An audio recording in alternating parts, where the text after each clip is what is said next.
सतनाम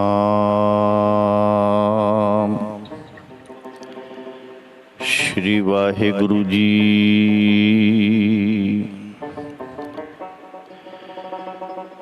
तू चौ सज्जन मैंडिया देई सिस उतार, नैन महिंजे तरस दे कद पसी दीदार। नैन महिंजे तरस दे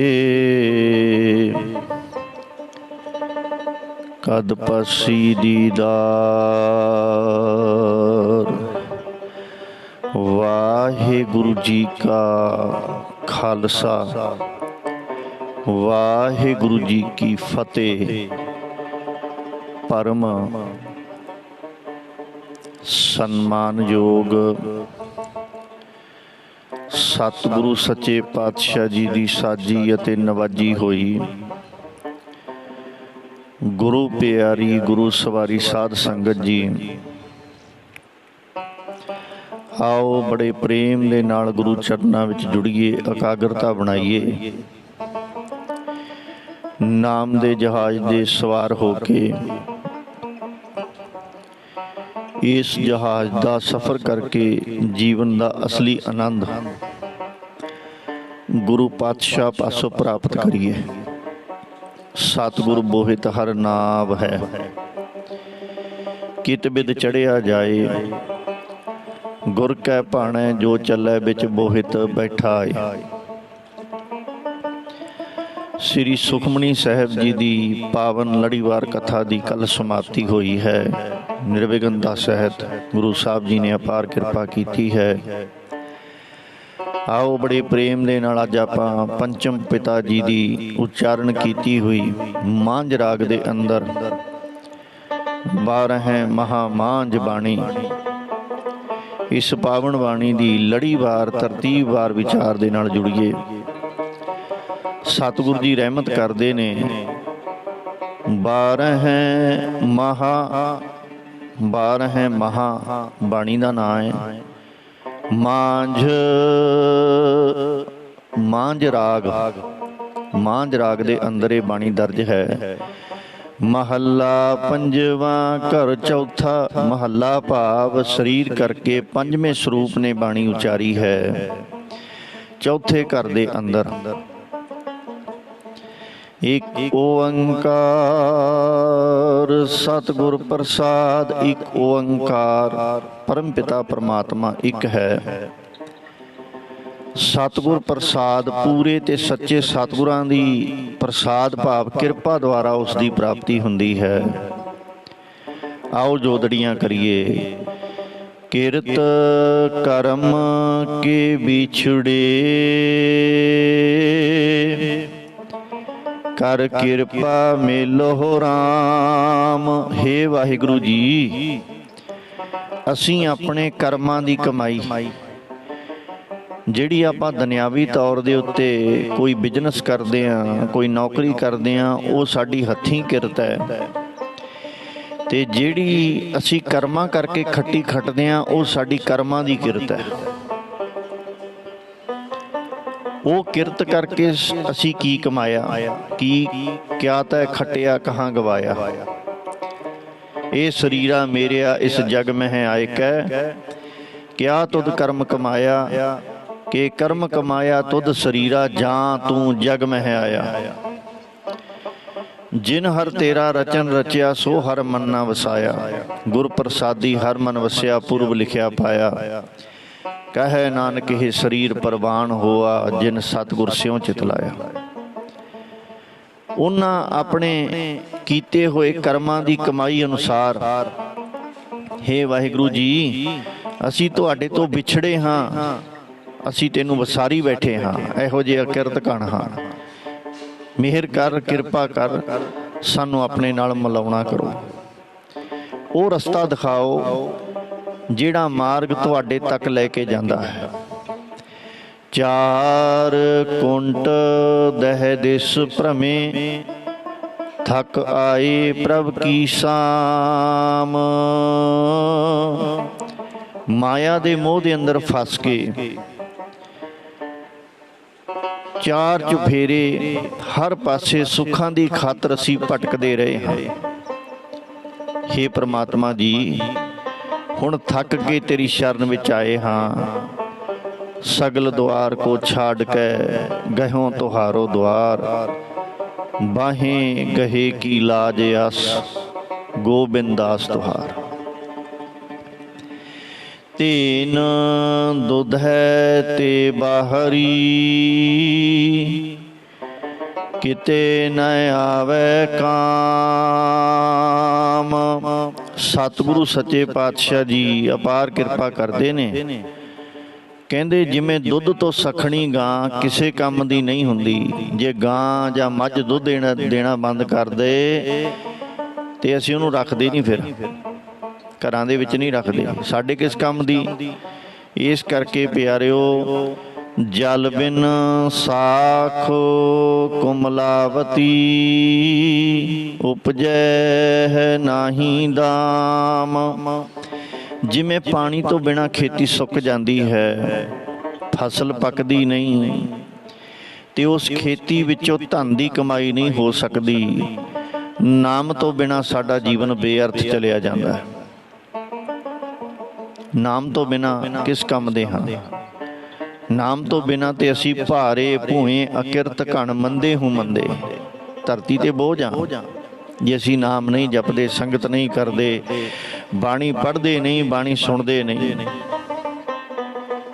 ਆ ਹੁਣ ਵੇਖ ਲਓ, ਕਿੰਨੇ ਦਿਨ ਲਗਾਤਾਰ ਸ੍ਰੀ ਸੁਖਮਨੀ ਸਾਹਿਬ ਜੀ ਦੀ ਲੜੀਵਾਰ ਕਥਾ ਲਾਈਵ ਹੁੰਦੀ ਹੈ। ਕੱਲ ਸਮਾਪਤੀ ਹੋਈ ਹੈ। ਲਾਈਵ ਦੇ ਉੱਤੇ ਘੱਟੋ ਘੱਟ 2, 1, 2, 3 ਬਸ, ਇਸ ਤੋਂ ਜ਼ਿਆਦਾ ਸੁਣਨ ਵਾਲੇ ਸਰੋਤੇ ਨਹੀਂ। ਬਾਅਦ ਵਿੱਚੋਂ ਜਦੋਂ ਅਸੀਂ ਚੈੱਕ ਕਰਦੇ ਹਾਂ ਤੇ ਵੱਧ ਤੋਂ ਵੱਧ 19, 20, 25, ਕਿਉਂਕਿ ਅੱਜ ਕੱਲ੍ਹ ਬਾਣੀ ਸੁਣ ਕੇ ਰਾਜੀ ਨਹੀਂ ਕੋਈ। ਲੋਕੀ ਕਹਿੰਦੇ ਜੀ ਸਾਡਾ ਗੁਰੂ ਬਿਨਾਂ ਸਰਦਾ ਹੈ, ਪਰ ਇੱਕ ਉਹ ਵੀ ਨੇ ਜਿਹੜੇ ਕਹਿੰਦੇ ਨੇ ਕਿ ਸਤਿਗੁਰੂ ਸੱਚੇ ਪਾਤਸ਼ਾਹ ਜੀ, ਮੇਰਾ ਮਨ ਲੋਚੈ ਗੁਰਦਰਸ਼ਨ ਤਾਈ। ਬਿਲਪ ਕਰੈ ਚਾਤ੍ਰਿਕ ਕੀ ਨਿਆਈ, ਤ੍ਰਿਖਾ ਨਾ ਉਤਰੈ ਸ਼ਾਂਤ ਨਾ ਆਵੈ। ਬਿਨ ਦਰਸ਼ਨ ਸੰਤ ਪਿਆਰੇ ਜੀਓ, ਹਾਂ ਘੋਲੀ ਜੀਓ ਘੋਲ ਕਮਾਈ। ਬਿਨ ਦਰਸ਼ਨ ਸੰਤ ਪਿਆਰੇ ਜੀਓ। ਉਹ ਵੀ ਨੇ ਜਿਹੜੇ ਕਹਿੰਦੇ ਨੇ ਏਕ ਘੜੀ ਨਾ ਮਿਲਤੇ ਤਾਂ ਕਲਯੁਗ ਹੋਤਾ। ਹੁਣ ਕਦ ਮਿਲਿਆ ਪ੍ਰਿਆ ਤੁਧ ਭਗਵੰਤਾ। ਮੋਹਿ ਰਹਿਣ ਨਾ ਬਿਹਾਵੈ ਨੀਂਦ ਨਾ ਆਵੈ। ਬਿਨ ਦੇਖੇ ਗੁਰ ਦਰਬਾਰੇ ਜੀਓ। ਉਹ ਵੀ ਨੇ। ਇੱਕ ਪਲ ਇੱਕ ਖਿਨ ਤੂੰ ਵਿਸਰਹਿ ਸੁਆਮੀ, ਜਨ ਹੋ ਬਰਸ 50। ਤੀਸਰੇ ਪਾਤਸ਼ਾਹ ਦਾ ਬਚਨ ਹੈ। ਇੱਕ ਪਲ ਇੱਕ ਛਿਨ ਇੱਕ ਘੜੀ ਵਾਸਤੇ ਵੀ ਤੇਰਾ ਵਿਛੋੜਾ ਪੈ ਜਾਏ, ਇਹ ਮੰਨ ਲਓ ਵੀ ਜਿਵੇਂ 50 ਸਾਲਾਂ ਦਾ ਫਾਸਲਾ ਪੈ ਗਿਆ। ਉਹ ਵੀ ਨੇ ਜਿਹੜੇ ਕਹਿੰਦੇ ਸਾਡਾ ਤੇ ਪਰਮਾਤਮਾ ਬਿਨਾਂ ਗੁਜ਼ਾਰਾ ਹੀ ਨਹੀਂ। ਜਹ ਤੇ ਉਪਜੀ ਤਹ ਮਿਲੀ। ਗੱਲ ਵੀ ਸਹੀ ਹੈ। ਗੁਰੂ ਪਿਆਰਿਓ, ਜਿਹੜੀ ਚੀਜ਼ ਜਿਹਦੇ ਵਿੱਚੋਂ ਪੈਦਾ ਹੋਈ ਹੈ ਤੇ ਉਹ ਚੀਜ਼ ਨੂੰ ਉਹਦੀ ਚਾਹਨਾ ਨਾ ਹੋਵੇ, ਚੇਸ਼ਟਾ ਨਾ ਹੋਵੇ, ਤੇ ਫਿਰ ਕਿਆ ਫਾਇਦਾ ਹੋਇਆ? ਫਿਰ ਕਿਆ ਫਾਇਦਾ ਹੋਇਆ? ਸੂਰਜ ਦੀ ਕਿਰਨ ਸੂਰਜ ਵਿੱਚੋਂ ਪੈਦਾ ਹੁੰਦੀ ਹੈ। ਅਰਬਾਂ ਖਰਬਾਂ ਦੀ ਗਿਣਤੀ ਵਿੱਚ ਬੇਅੰਤ ਕਿਰਨਾਂ ਸੂਰਜ ਵਿੱਚੋਂ ਰੋਜ਼ ਧਰਤੀ ਤੇ ਪ੍ਰਕਾਸ਼ਵਾਨ ਹੁੰਦੀਆਂ ਨੇ। ਜਦੋਂ ਸ਼ਾਮਾਂ ਨੂੰ ਸੂਰਜ ਢਲ ਜਾਂਦਾ, ਉਹ ਕਿਰਨਾਂ ਧਰਤੀ ਤੇ ਨਹੀਂ ਰਹਿੰਦੀਆਂ, ਵਾਪਸ ਉਹਦੇ ਵਿੱਚ ਸਮਾ ਜਾਂਦੀਆਂ ਨੇ, ਕਿਉਂਕਿ ਉਹਦੇ ਵਿੱਚੋਂ ਹੀ ਪੈਦਾ ਹੋਣਾ। ਉਹ ਉਹਨਾਂ ਦੇ ਜੀਵਨ ਦਾ ਆਧਾਰ ਹੈ। ਇਹੀ ਗੱਲ ਗੁਰੂ ਸਾਹਿਬ ਸਾਨੂੰ ਸਮਝਾ ਰਹੇ ਨੇ ਕਿ ਹੇ ਮੂਰਖ ਇਨਸਾਨ, ਤੂੰ ਕਹਿਣਾ ਨਾਮ ਤੋਂ ਬਿਨਾਂ ਮੇਰਾ ਸਰਦਾ ਹੈ, ਗੁਰੂ ਤੋਂ ਬਿਨਾਂ, ਪਰਮਾਤਮਾ ਤੋਂ ਬਿਨਾਂ ਮੇਰਾ ਸਰਦਾ ਹੈ, ਪਰ ਪਾਤਸ਼ਾਹ ਕਹਿੰਦੇ ਤੇਰੀ ਜ਼ਿੰਦਗੀ ਦਾ ਆਧਾਰ ਹੀ ਨਾਮ ਹੈ। ਸਾਡੇ ਨਾਲੋਂ ਤੇ ਮਸ਼ੀਨਰੀ ਚੰਗੀ। ਗੱਡੀ ਦੇ ਵਿੱਚ ਤੇਲ ਪਵਾਇਆ ਤੇ ਸਾਨੂੰ ਪਤਾ ਚੱਲ ਗਿਆ ਵੀ ਹੁਣ ਇਹਦੇ ਵਿੱਚ ਸਫ਼ਰ ਕਰਦਿਆਂ ਤੇਲ ਥੋੜ੍ਹਾ ਰਹਿ ਗਿਆ, ਅਸੀਂ ਨਹੀਂ ਪਵਾਇਆ, ਉਹ ਸਾਡਾ ਕਸੂਰ ਹੈ। ਜਦੋਂ ਤੇਲ ਮੁੱਕ ਗਿਆ, ਗੱਡੀ ਨੇ ਉੱਥੇ ਖੜ੍ਹ ਜਾਣਾ। ਭਾਵੇਂ ਤੁਸੀਂ ਅਰਦਾਸਾਂ ਕਰ ਲਓ ਗੱਡੀ ਅੱਗੇ, ਮਿੰਨਤਾਂ ਕਰ ਲਓ ਕਿ ਥੋੜ੍ਹਾ ਜਿਹਾ ਹੋਰ ਪੰਪ ਤੱਕ ਚੱਲ, ਨਹੀਂ ਜਾਏਗੀ, ਕਿਉਂਕਿ ਜੇ ਤੇਲ ਨਹੀਂ, ਉਹਦਾ ਅਸੂਲ ਹੈ ਤੇਲ ਪਏਗਾ ਤੇ ਚੱਲੇਗੀ। ਅਸੀਂ ਨਾਮ ਤੋਂ ਬਿਨਾਂ ਤੁਰੇ ਫਿਰਦੇ ਹਾਂ। ਸਾਡਾ ਕੋਈ ਸਟਾਪੇਜ ਹੀ ਨਹੀਂ ਹੈ, ਕਿਤੇ ਖੜਦੇ ਹੀ ਨਹੀਂ ਅਸੀਂ ਵੀ ਇੱਥੇ ਖੜੀਏ ਵੀ ਨਾਮ ਤੋਂ ਬਿਨਾਂ ਹੁਣ ਸਾਡਾ ਗੁਜ਼ਾਰਾ ਨਹੀਂ।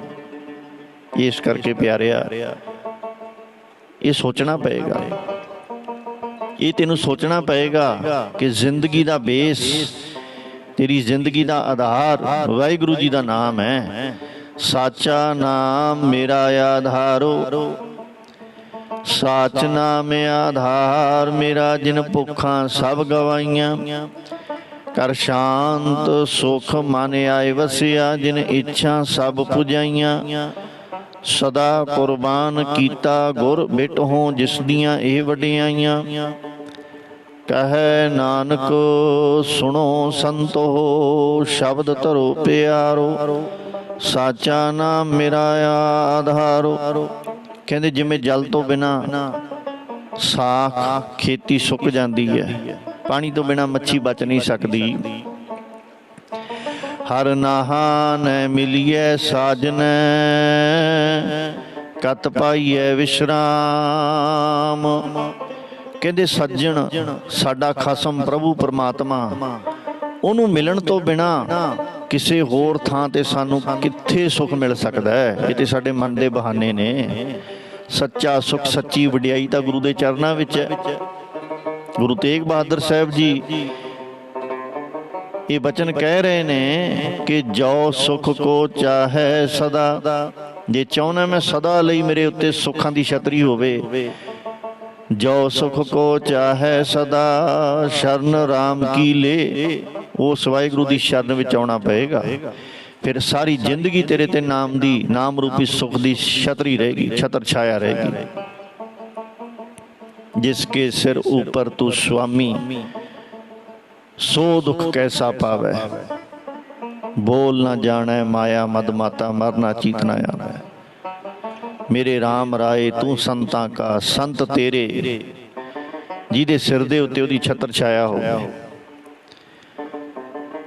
ਹਰ ਨਾਹਾ ਨਾ ਮਿਲੀਐ ਸਾਜਨੈ, ਕਤ ਪਾਈਐ ਵਿਸ਼ਰਾਮ। ਜਿਤ ਘਰ ਹਰ ਕੰਤ ਨੈ ਪ੍ਰਗਟਈ, ਭੱਠ ਨਗਰ ਸੇ ਗ੍ਰਾਮ। ਸਤਿਗੁਰ ਜੀ ਕਿਰਪਾ ਕਰਦੇ ਨੇ, ਕਹਿੰਦੇ ਇਹ ਗੱਲ ਨੂੰ ਚੰਗੀ ਤਰ੍ਹਾਂ ਯਾਦ ਰੱਖੋ। ਸੁੱਖ ਮਿਲੇ ਕਿਸ ਤਰ੍ਹਾਂ? ਜਿਸ ਹਿਰਦੇ ਰੂਪੀ ਘਰ ਦੇ ਵਿੱਚ ਤੇਰਾ ਪਤੀ ਰੂਪੀ ਪਰਮਾਤਮਾ ਆ ਕੇ ਵਸਦਾ ਨਹੀਂ, ਤਾਂ ਉਹਨੂੰ ਹਿਰਦੇ 'ਚ ਵਸਾਇਆ ਨਹੀਂ, ਤੇ ਉਹਦੇ ਭਾ ਤੇ ਵਸਦੇ ਪਿੰਡ ਵੀ, ਸ਼ਹਿਰ ਵੀ ਤਪਦੀ ਭੱਠੀ ਵਾਂਗ ਨੇ। ਤੇਰਾ ਹਿਰਦਾ ਤੇ ਵਕਾਰਾਂ ਨਾਲ ਤਪਿਆ ਪਿਆ, ਤੇਰਾ ਹਿਰਦਾ ਤੇ ਪਾਪਾਂ ਨਾਲ ਭੱਠੀ ਦੀ ਤਰ੍ਹਾਂ ਤਪ ਰਿਹਾ ਹੈ। ਜੇ ਸਿਰ ਦੇ ਵਿੱਚ ਨਾਮ ਦਾ ਕਿਣਕਾ ਹੋਵੇ, ਪਤੀ ਰੂਪੀ ਪਰਮਾਤਮਾ ਆ ਕੇ ਇਸ ਸਿਰ ਦੇ ਵਿੱਚ ਠਹਿਰੇ, ਤੇ ਇਹਦੇ ਵਿੱਚ ਸੀਤਲ ਥੀਵੈ ਨਾਨਕਾ, ਇਹਦੇ ਵਿੱਚ ਸੀਤਲਤਾ ਆਵੇ। ਜਪੰਦੜੋ ਹਰ ਨਾਮ, ਤੇਰਾ ਹਿਰਦਾ ਰੂਪੀ ਕੁੰਡਾ ਠੰਡਾ ਹੋ ਜਾਵੇ, ਇਹਦੇ ਵਿੱਚ ਅੰਮ੍ਰਿਤ ਭਰ ਜਾਏ। ਅੰਤਰ ਕੁੰਟਾ ਅੰਮ੍ਰਿਤ ਭਰਿਆ, ਸ਼ਬਦ ਹੈ ਕਾਢ ਪੀਏ ਪਨਿਹਾਰੀ। ਤੇਰਾ ਹਿਰਦੇ ਰੂਪੀ ਕੁੰਡਾ ਅੰਮ੍ਰਿਤ ਨਾਲ ਭਰ ਜਾਏ। ਸਰਬ ਸਿਗਾਰ ਤੰਬੋਲ ਰਸ, ਸਣ ਦੇਹੀ ਸਭ ਖਾਮ। ਸਰਬ ਮੀਨਜ਼ ਸਾਰੇ, ਤੰਬੋਲ ਮੀਨਜ਼ ਪਾਨਾਂ ਦੇ ਬੀੜੇ, ਸਣ ਸਣੇ ਸਮੇਤ, ਦੇਹੀ ਸਰੀਰ, ਖਾਮ ਕੱਚੇ ਨਾਸ਼ਵੰਤ ਬੇਅਰਥ। ਕਹਿੰਦੇ ਇਸਤਰੀ ਨੂੰ ਪਤੀ ਤੋਂ ਬਿਨਾਂ ਸਰੀਰ ਦੇ ਸਾਰੇ ਸ਼ਿੰਗਾਰ, ਪਾਨਾਂ ਦੇ ਬੀੜੇ ਤੇ ਹੋਰ ਰਸ ਸਾਰੇ ਸਰੀਰ ਸਮੇਤ ਬੇਅਰਥ ਨੇ, ਜੇ ਉਹਦਾ ਪਤੀ ਉਹਦੀ ਜ਼ਿੰਦਗੀ ਵਿੱਚ ਨਹੀਂ ਹੈ। ਭਾਵੇਂ ਜਿੰਨੇ ਮਰਜ਼ੀ ਸ਼ਿੰਗਾਰ ਕਰੀ ਜਾਏ, ਪਤੀ ਵਰਤਾ ਇਸਤਰੀ ਨੂੰ ਹੀ ਸਨਮਾਨ ਮਿਲਦਾ ਹੈ। ਸੁਚੱਜੀ ਇਸਤਰੀ ਕਹਿ ਕੇ ਸਨਮਾਨਿਆ ਗਿਆ, ਤੇ ਜਿਹੜੀ ਪਤੀ ਦੇ ਹੁਕਮ ਵਿੱਚ ਨਹੀਂ, ਉਹਨੂੰ ਕੁਚੱਜੀ ਕਿਹਾ ਗਿਆ।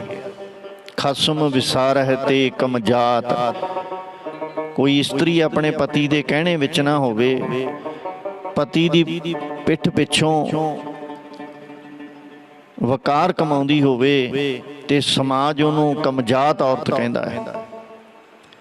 ਇਸ ਕਰਕੇ ਪਤੀ ਰੂਪੀ ਪਰਮਾਤਮਾ ਨੂੰ ਵਿਸਾਰਨ ਵਾਲੀ ਜੀਵ ਇਸਤਰੀ ਨੂੰ ਕਮਜਾਤ ਕਿਹਾ ਗਿਆ। ਖਸਮ ਵਿਸਾਰਹਿ ਤੇ ਕਮਜਾਤ, ਨਾਨਕ ਨਾਵੈ ਬਾਝ ਸਨਾਤ, ਨਾਮ ਤੋਂ ਬਿਨਾਂ ਇੱਕ ਬਾਝ ਔਰਤ ਦੀ ਤਰ੍ਹਾਂ ਮਨੁੱਖ ਦਾ ਹਿਰਦਾ। ਇਸ ਕਰਕੇ ਸਾਰੇ ਰਸ ਫਿੱਕੇ ਨੇ, ਸਾਰੇ ਰਸ ਝੂਠੇ ਨੇ, ਜਿੰਨਾ ਚਿਰ ਤੂੰ ਗੁਰੂ ਵਾਲਾ ਬਣ ਕੇ ਨਹੀਂ ਚੱਲਦਾ।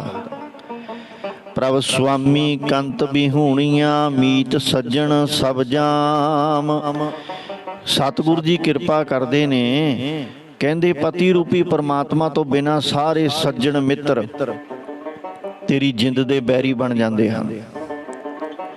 ਕਿਉਂਕਿ ਸੱਚਾ ਮਿੱਤਰ ਤੇ ਜੇ ਤੂੰ ਮਿੱਤਰ ਅਸਾਡੜਾ ਹਿੱਕ ਭੋਰੀ ਨਾ ਵਿਛੋੜ, ਸੱਚਾ ਮਿੱਤਰ ਤੇ ਉਹੀ ਹੈ।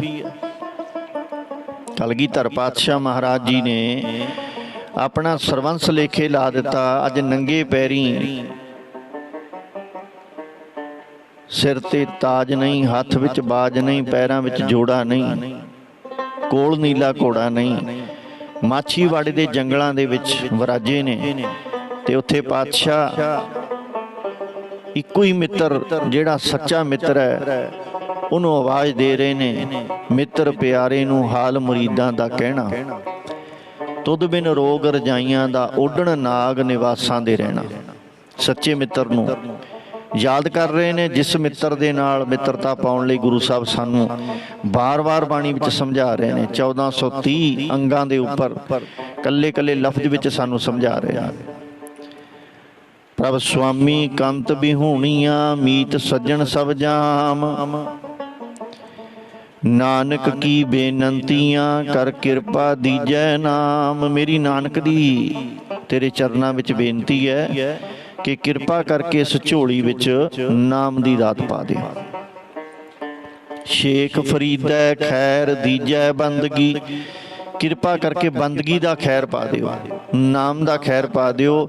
ਹਿਰਦੇ ਰੂਪੀ ਖੱਪਰ, ਹਿਰਦੇ ਰੂਪੀ ਭਾਂਡਾ ਧੰਨ ਗੁਰੂ ਗ੍ਰੰਥ ਸਾਹਿਬ ਜੀ ਤੁਹਾਡੇ ਅੱਗੇ ਸਿੱਧਾ ਕਰਕੇ ਰੱਖ ਦਿੱਤਾ ਹੈ। ਕਿਰਪਾ ਕਰਕੇ ਇਸ ਭਾਂਡੇ ਵਿੱਚ ਕਿਣਕਾ ਏਕ ਜਿਸ ਜੀਵ ਵਸਾਵੇ, ਕਿਣਕਾ ਹੀ ਪਾ ਦਿਓ ਤਾਂ ਕਿ ਮਹਿਮਾ ਗਨੀ ਨਾ ਆਵੇ। ਹਰ ਮੇਲੋ ਹੋ ਸੁਆਮੀ ਸੰਗ ਪ੍ਰਭ, ਜਿਸ ਕਾ ਨਿਸ਼ਚਲ ਧਾਮ। ਹੇ ਵਾਹਿਗੁਰੂ ਜੀ, ਆਪਣੇ ਚਰਨਾਂ ਵਿੱਚ ਮੈਨੂੰ ਜੋੜੀ ਰੱਖੋ। ਹੋਰ ਸਾਰੇ ਆਸਰੇ ਪੂਰਨੇ ਜਿੰਨੇ ਵੀ ਮੈਂ ਵੇਖੇ ਸਾਰੇ ਨਾਸ਼ਵੰਤ ਨੇ, ਇੱਕ ਤੇਰਾ ਘਰ ਸਦਾ ਅਟਲ ਰਹਿਣ ਵਾਲਾ ਹੈ। ਤੇਰਾ ਘਰ ਸੱਚਾ ਹੈ, ਤੇਰਾ ਘਰ ਸੱਚਾ ਹੈ ਸੱਚੇ ਪਾਤਸ਼ਾਹ ਜੀ। ਸਾਚੇ ਸਾਹਿਬਾ ਕਿਆ ਨਾਹੀਂ ਘਰ ਤੇਰਾ, ਘਰ ਤਾਂ ਤੇਰਾ ਸਭ ਕੁਛ ਹੈ, ਜਿਸ ਦੇਹ ਸੋ ਪਾਵੇ। ਇਹ ਤੇਰਾ ਨਿਜ ਘਰ ਹੈ ਜਿਹੜਾ, ਇਹ ਅਟਲ ਹੈ, ਕਦੇ ਵੀ ਖਤਮ ਹੋਣ ਵਾਲਾ ਨਹੀਂ। ਇਸੇ ਕਰਕੇ ਮਹਾਰਾਜ ਜੀ ਸਮਝਾਉਂਦੇ ਨੇ, ਕਹਿੰਦੇ ਕਰੋ ਬੇਨੰਤੀ ਸੁਨੋ ਮੇਰੇ ਮੀਤਾ, ਸੰਤ ਟਹਿਲ ਕੀ ਬੇਲਾ। ਇਹਾਂ ਖਾਟ ਚਲੋ ਹਰ ਲਾਹਾ, ਆਗੇ ਬਸਨ ਸੁਹੇਲਾ। ਫਿਰ ਪਾਤਸ਼ਾਹ ਇੱਕ ਜਗ੍ਹਾ ਬਚਨ ਕਰਦੇ ਨੇ, ਕਹਿੰਦੇ ਨਿਜ ਘਰ ਹੈ ਤੇਰਾ, ਪਰਮਾਤਮਾ ਦਾ ਘਰ। ਨਿਜ ਘਰ ਮਹਲ ਪਾਵੋ, ਸੁਖ ਸਹਜੇ ਬਹੁਰ ਨਾ ਹੋਈ ਗੋ ਫੇਰਾ। ਉਸ ਨਿਜ ਘਰ ਵਿੱਚ ਟਿਕ ਜਾ। ਇਹ ਪਾਤਸ਼ਾਹ ਸਮਝਾਉਂਦੇ ਨੇ। ਇਹ ਸ਼ਬਦ ਤੋਂ ਬਾਅਦ ਅੱਗੇ 12 ਮਹੀਨਿਆਂ ਦੇ ਵਿੱਚ ਗੁਰਮਤਿ ਦੇ ਅਨੁਸਾਰ ਜੋ ਸਾਨੂੰ ਉਪਦੇਸ਼ ਬਖਸ਼ੇ ਹੈ, ਉਹ ਉਪਦੇਸ਼ ਦੇ ਨਾਲ ਆਪਾਂ ਜੁੜਨਾ ਹੈ। ਸਤਿਗੁਰੂ ਸਾਹਿਬ ਜੀ ਕਿਰਪਾ ਕਰਦੇ ਨੇ। ਲੜੀਵਾਰ 12 ਮਹਾਮਾਝ ਦੀ ਬਾਣੀ ਦੇ ਵਿੱਚ ਕੱਲ ਨੂੰ ਚੇਤ ਮਹੀਨੇ ਨੂੰ ਸੰਬੋਧਨ ਕਰਕੇ ਪਾਤਸ਼ਾਹ ਕੀ ਉਪਦੇਸ਼ ਦੇ ਰਹੇ ਨੇ। ਸਤਿਗੁਰੂ ਜੀ ਕਿਰਪਾ ਕਰਨ, ਇਸੇ ਤਰ੍ਹਾਂ ਲਾਹਾ ਲੈਣ ਦਾ ਯਤਨ ਕਰੀਏ। ਭੁੱਲਾਂ ਚੁੱਕਾਂ ਦੀ ਖਿਮਾ। ਵਾਹਿਗੁਰੂ ਜੀ ਕਾ ਖਾਲਸਾ, ਵਾਹਿਗੁਰੂ ਜੀ ਕੀ ਫਤਿਹ।